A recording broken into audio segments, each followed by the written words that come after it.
Have you ever had a piece of furniture that has tested you to the point where you wanted to burn it several times? This is one of those pieces. Welcome back to my YouTube channel. This piece should have been done weeks ago, but it wasn't because it threw some curveballs my way and very nearly ended up getting burnt. However, I persevered, I stuck with it. I'm super pleased with the outcome. If you want to see the full story, you're going to have to watch the video.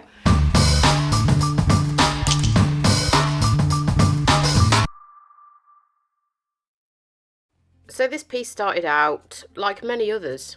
I took the back plinth off. I don't officially know what that name is called, but I knew I had to come off and it just was held on with 4 screws. So I took that off because I wanted to sand the top down. Obviously, as you can see, some of the original finish has come off and I was going to plan to restain it and paint the rest. So I took the back plinth thing off and then started to sand the top down.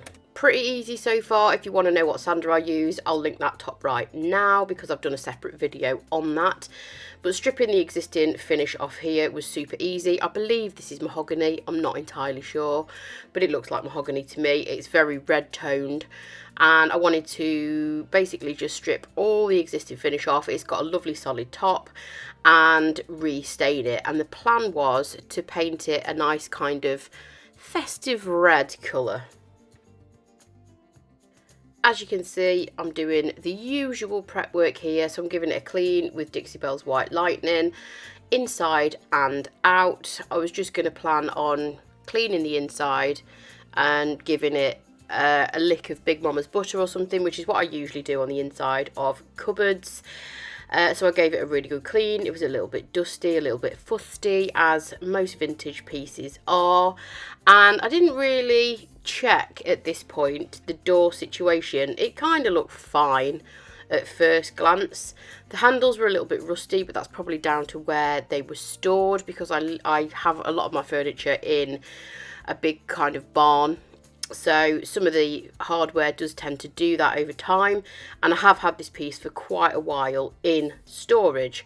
So if you've watched my videos before, you'll know that I usually start with my piece upside down, and this piece was a little bit stinky, so I decided to paint the bottom, and this is a primer going on now. So this is Dixie Belle's Bond Emboss. Not only is it a stain blocking primer, it is also an adhesion primer, but within the stain blocking primer it also blocks odours as well. So it's like an all-in-one primer. You really don't need another primer. I'm using the colour grey because, like I mentioned, I was going to paint this red. As you can see, the red colour going on now. Beautiful tone of red. This is Rustic red. So it's a really nice kind of cranberry tone. And as you can see, it's going over the grey primer really nicely. Grey primer works really well underneath a red. And this is Dixie Belle's Chalk Mineral Paint range, and here is the door, one of the doors that caused me so much problems. So I'm painting the door now, and then I went on to the top. It's not even 2 o'clock in the afternoon and we're losing the light already. This time of year drives me nuts. Not only does it slow down drying time, but light for filming is dreadful. Anyway, the last thing I'm going to do today is put a coat of no paint gel stain on this mahogany top, or what I think is mahogany anyway, because this tone of that mahogany, it's just not working. It's not, obviously it's not going to work with the red paint colour. So I'm hoping that this shade, Golden Ash, is going to be dark enough. I don't want this too dark, but I just want to knock out the warm tones, and this doesn't have any warm tones in it. So I'm going to see what this does, but if it's not going to be the right shade, I can go over the top of it in a slightly darker shade, but we'll see. We'll see how it goes. So I'm using this, and I'm also applying it with the applicator pads. So these are like a microfiber pad. You can reuse them if you use them with a water-based product. This is an oil-based stain, so I'm not going to be reusing these for that. I'm just going to use it once and then dispose of it. But these are really good for, let's make a little bit more noise opening it. These are really good for stains because they give you a nice even coat, nice even distribution. You don't get any kind of tide marks or any streakiness with it. So this applies super easy. As you can see, I'm just putting it straight onto the applicator pad, and then I usually do the corners and the edges first and then apply it with the direction of the grain. So in a second I'll change and I'll go in the direction of the grain and I just kind of rub it in. Obviously this is going over raw wood. Application over an existing finish is slightly different, but this is raw wood that had been sanded back. So it goes on super easy, like I say, and I went for this shade because it's my favourite colour, but I am usually working with oak or pine. I don't usually work with red toned woods. So I wanted to use this one because I like it. I didn't want to go too dark initially, and looking at the footage now, it is obvious that that is still pretty red, although it wasn't obvious to me at the time.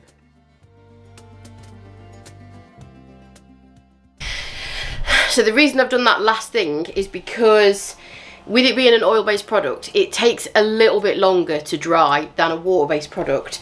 Even though I'm going over the top of raw wood, the drying time is slightly longer and it is miserable at the minute in the UK.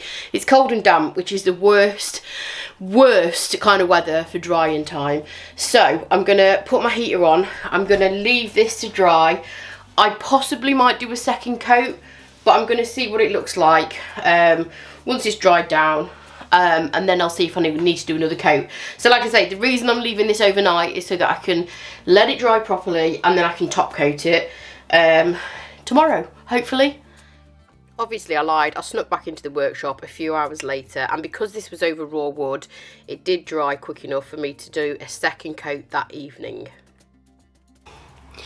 So it's the next morning after I've done the 2 coats of stain, and this is the problem with mahogany. It is very warm toned and it hasn't eliminated the warm tones. I don't think there's enough of a contrast between the top and the paint colour, because obviously I've got a red. Can you see? You can just see at the bottom of the camera. Obviously I've got the red and then this, and it is still a bit red toned. So we're bringing out the big boys. We've got Espresso. This is the darkest shade of No Paint Gel Stain, darkest brown shade. There is actually a black as well, but I don't want it to be black.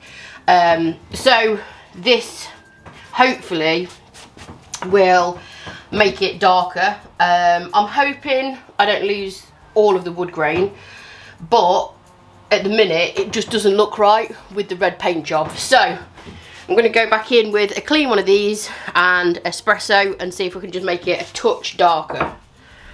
So this is going to go on exactly the same as the other shade that I did.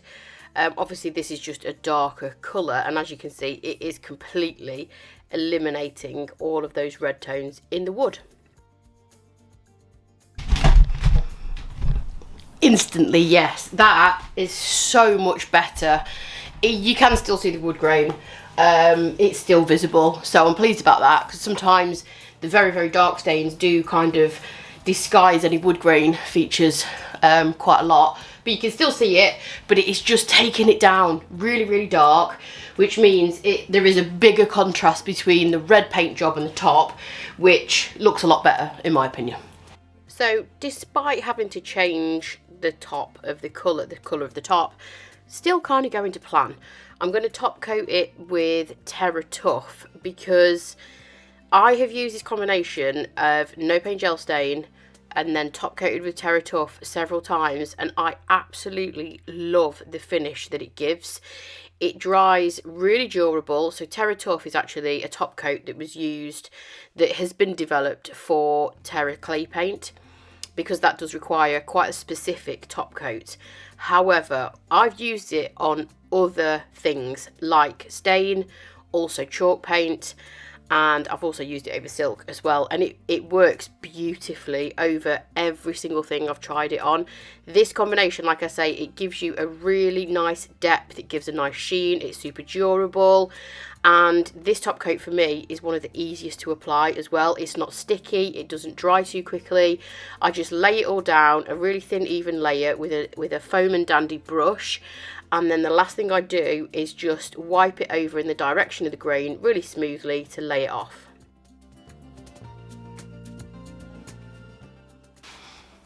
Halfway point story time. Okay, this piece has been sat in the naughty corner for a while. I started this piece weeks ago, should have been done. However, everything was going fine, apart from the doors. The doors were, it turned out, long story short, the doors were twisted, warped, whatever, beyond anything that I could do with them. I only realised this after tinkering with them, adjusting the hinges for the best part of an entire Sunday. So I was annoyed when I realised that there was very little I could do about the doors. Looking back at pictures of the before, it's quite obvious. Well, it is now. Hindsight's a great thing. It wasn't then. And I'd whipped those doors off to paint and didn't even look. However, one of the doors, the door on that side, it was warped. Now, I'm no woodworker, but what I am is very short-tempered. So what I did is I put my foot straight through that door because I was really mad and I'd wasted all my time and I was trying to get the piece finished and I felt like there was basically nowhere I could go with the piece. I thought it was going to be destined for a trip down the garden to the bonfire pile, which has happened before, let me tell you. However, I kicked the door off, I smashed it to smithereens. I'm not proud of my behaviour, but like I say, I'm a bit hot-headed and short-tempered. So I smashed it to smithereens and then I put it on the log burner and it kept me toasty for an evening. So that was good. I was just annoyed because I love this piece. It's really pretty. The doors had some really nice detail on them and I was like, I was really mad. However, a couple of days went by and I started to simmer down a little bit. And I thought, okay, it's a nice piece. It's a nice solid piece. It's still got, the majority of it is absolutely fine. It's just the doors. So I've obviously taken the doors off. The hinges are off also. And as you can see, it's now got a little shelf inside. I'm not going to tell you how I did that because I didn't. Full disclaimer, I am not a woodworker. I don't profess to be. I have no interest in it. Luckily, Handy Andy, aka my other half, ain't too shabby. He's all right. He's quite handy. So he's put a shelf in it for me. It's a nice pine solid shelf. It's actually not fixed at the moment, it's loose. So it's got two brackets that it sits on either side, and it's obviously been drilled in through the sides. The screws have been countersunk, so I need to fill those. I'm going to change it up. I'm going to change this piece completely because the longer I look at it, the longer it reminds me of how much time I spent trying to put the doors on it. So I'm going to change it. I'm going to change the direction completely. We're going to have a little open-fronted situation here. I still don't know if it's going to fully look okay, but it's worth rescuing, I hope. So we'll continue. We'll try and pull it back from the brink of the bonfire pile and we'll try and rescue it.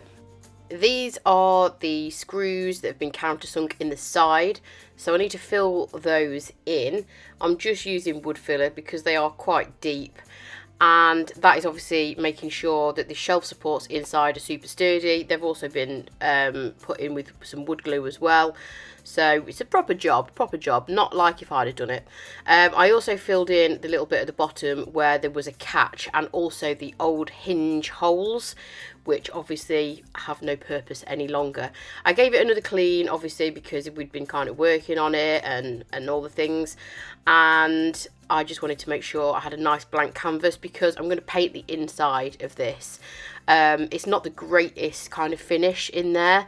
And obviously the pine shelf doesn't work with the rest of the wood in there, so I'm just going to make it look nice and cohesive and give it a lick of paint. I'm going to just choose one colour for this, and it's an old faithful colour. I also want to give my friend Linda Leatham a shout out. So her furniture page is Annie Loveday Furniture, and this piece was heavily inspired by her work, and she did suggest to me, along with a couple of other people, that I should try an open fronted dresser and take the doors off and rescue it, because I was almost convinced I was going to burn it. So the colour that I'm going to use is Hampton Olive. This colour never fails me.